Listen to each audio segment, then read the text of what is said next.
There are still student protests going on in many American universities, mostly by leftist students. With a few differences, it's basically the same crowd that was protesting for BLM or for abortion a while ago. But while in those protests people were allowed to march and even to riot or attack shops and vandalize churches without being arrested or disturbed, now the authorities are calling in the police and the National Guard and arresting students that were not being violent at all for the most part. Why? What is the difference? This seems to show very clearly that there are things you are allowed to protest against and things that you are not. Now, I am not sure if the protests are completely spontaneous, to be honest. Just as with BLM, where there were a few infiltrators trying to lead the mob to further violence, the same seems to be happening here.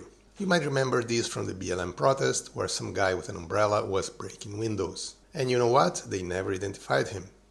The media actually said he was a white supremacist.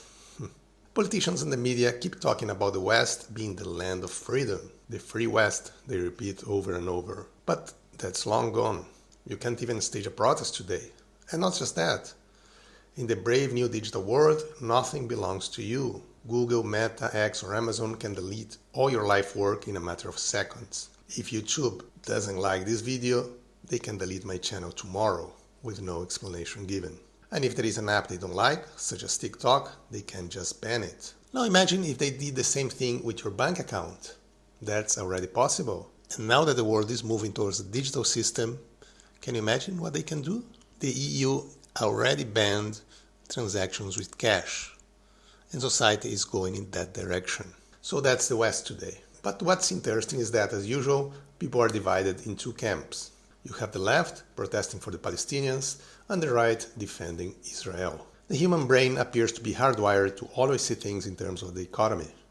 Left versus right, black versus white, blue versus red, capitalism versus communism, Israel versus Palestine, Russia versus Ukraine.